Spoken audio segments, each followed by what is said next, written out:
Hello everyone, I'm Dominique, Dr. Leaf's podcast producer and daughter.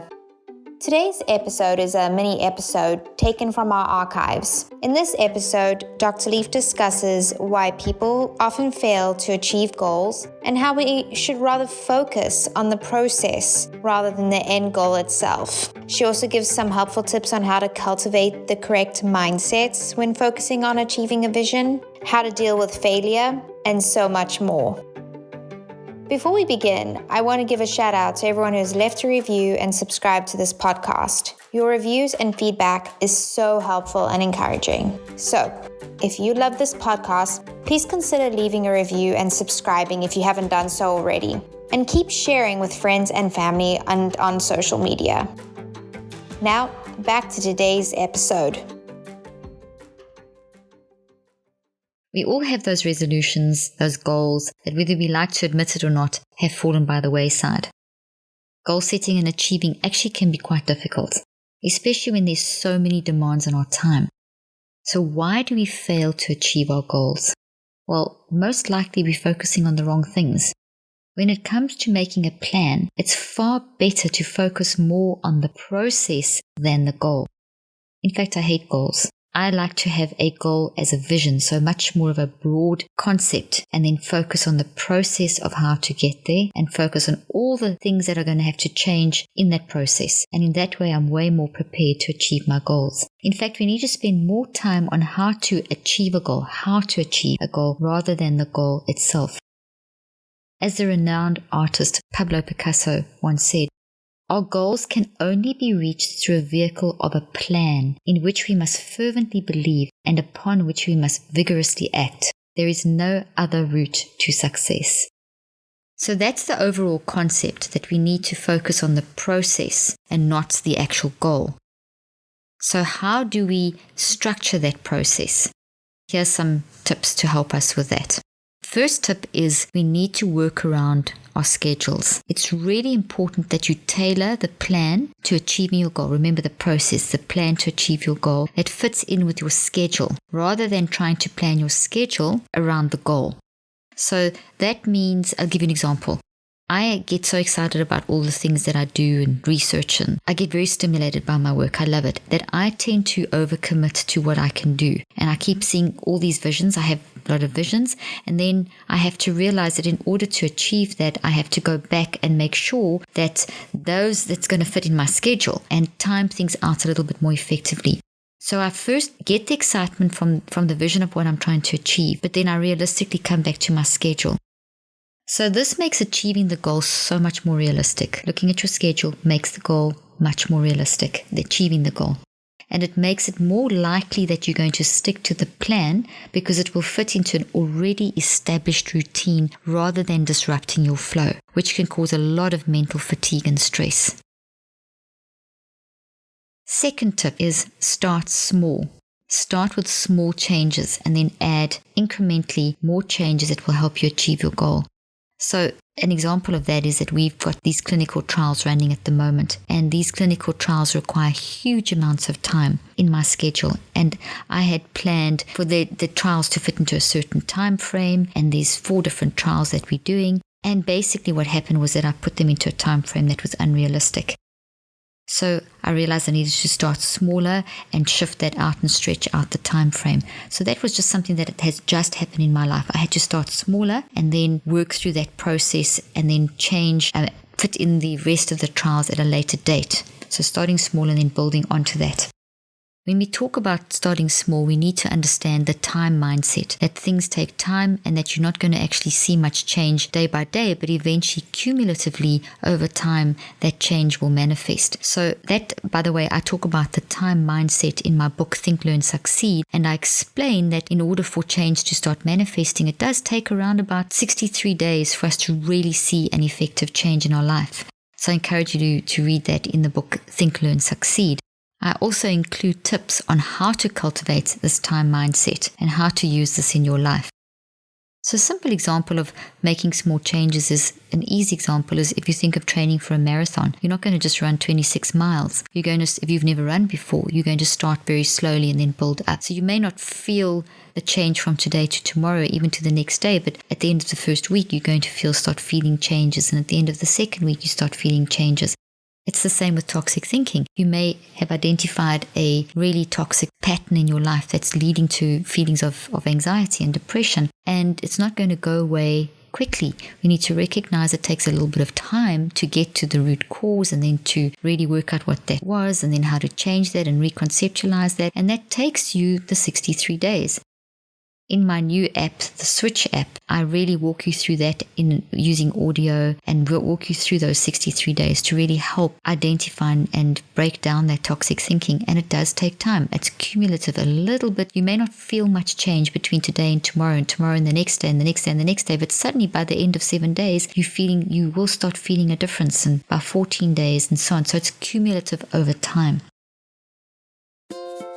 This episode is sponsored by Lola, a female-founded feminine care brand. Lola's tampons, pads, liners, and cleansing wipes are all made with 100% organic cotton. No toxins, no dyes, or synthetic fibers. I personally loved how convenient Lola makes it when ordering these products and how I could personalize my package to what I needed. Lola offers 2 trial sets, each featuring a mixed assortment of period products for just $5. Lola will send you a reminder email before your subscription officially starts, so it's a risk-free way to try the products before making a monthly commitment. This is truly a brand made for women by woman. It's never been easier to try Lola. Get started with a trial set today. Get 30% off your $5 trial set today. Visit mylola.com and enter Dr. Leaf to redeem your offer. The link will be in the show notes.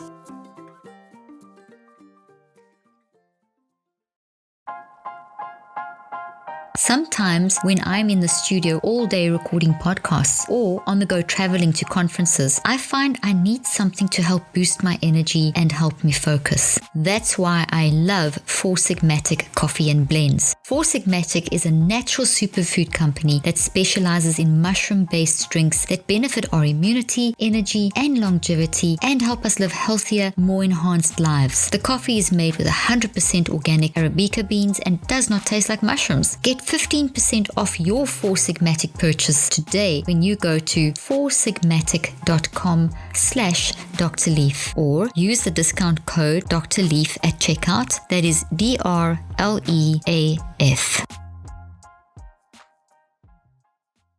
The next tip is expect things to go well. Because of the mind-body connection, having a positive expectancy mindset produces real neurophysiological outcomes in your body. I talk about this in my book, Think, Learn, Succeed, with activation tips to help you develop an expectancy mindset. Very important for achieving the process of taking you towards your goal. If you expect that the effort that you put into planning for a goal will succeed, then it will succeed. Or if you expect that you will have a good day, you will have a good day. Because expecting creates networks in your brain that literally create how you manage and react during the course of the day. So you're creating your realities with your expectations. It's very real. If you're expecting things will work out in a relationship, that changes you mentally and physically, and it improves your relationship. It can increase the likelihood of what you hope is coming about actually comes about. So it's very motivating. It carries you through. It's incredibly important in continuing in the process of moving towards achieving your goal. You've literally got to prepare your mind and your body for success to help you to find the strength to persevere and push through.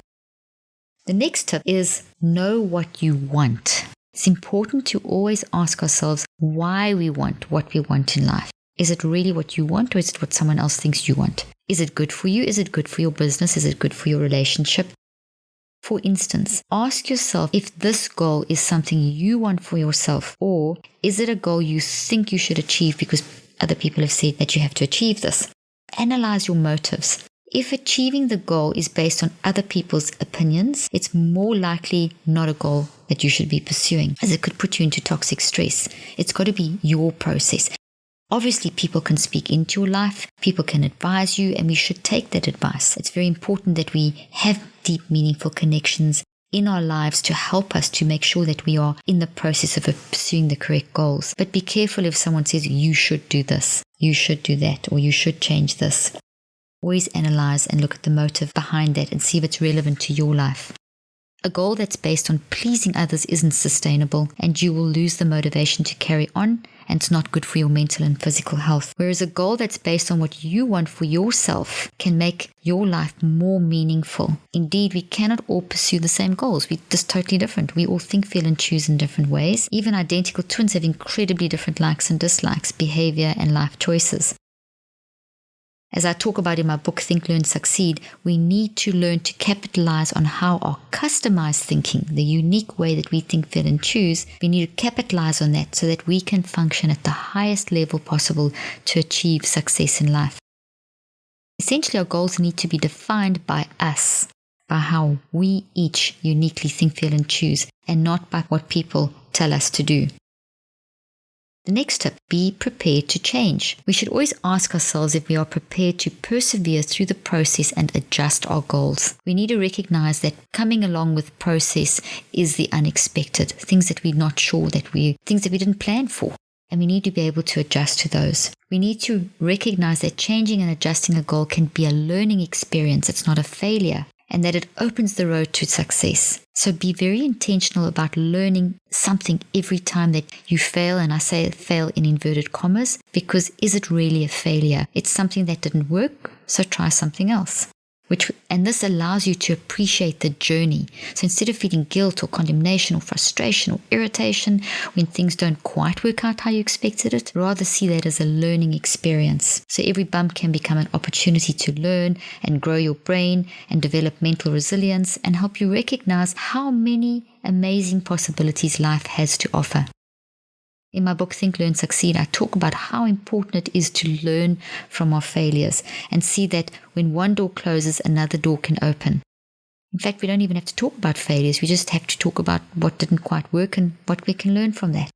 We need to have this possibility mindset. This type of thinking taps into the optimism bias of the structure of the brain and the mind and helps us get up when we fall, because we can learn to see all the potential opportunities in any given situation. And we don't get thrown when our plan doesn't go well or as well as we hoped it would. All goals are essentially hypotheses, and a hypothesis is like a guess that we make. So we make these hypotheses. So being prepared to change them in this way, especially when our circumstances change, helps us develop mental flexibility, which is absolutely critical for going through the process and achieving that final result. It also gives us hope because we just keep on trying till we get there. So whether you are pursuing a short or a long-term goal, it is so important that you develop healthy mental habits and mindsets from the start, which can be adjusted to each goal that we are pursuing. It's so important that you focus on the process more than the goal. If you lay this as a good foundation, you really can live the life that you want to live. For more information on goal setting and mental habits that lead to success, see my book, Think, Learn, Succeed. I hope you found today's podcast interesting and helpful.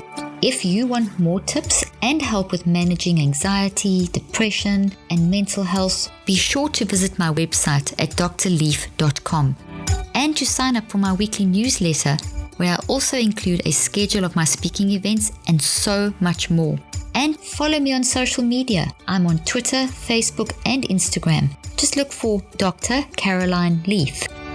Also, I love seeing all your posts on social media about this podcast.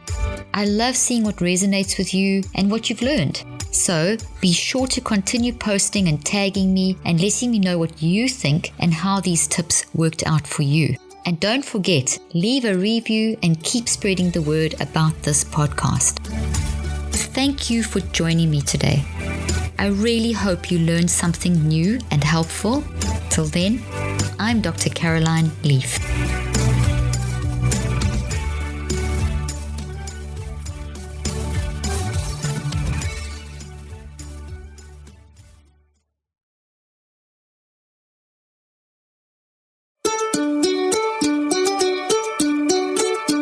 I hope you found today's podcast interesting and helpful. If you want more tips and help with managing anxiety, depression, and mental health, be sure to visit my website at drleaf.com and to sign up for my weekly newsletter, where I also include a schedule of my speaking events and so much more. And follow me on social media. I'm on Twitter, Facebook, and Instagram. Just look for Dr. Caroline Leaf. Also, I love seeing all your posts on social media about this podcast. I love seeing what resonates with you and what you've learned. So be sure to continue posting and tagging me and letting me know what you think and how these tips worked out for you. And don't forget, leave a review and keep spreading the word about this podcast. Thank you for joining me today. I really hope you learned something new and helpful. Till then, I'm Dr. Caroline Leaf.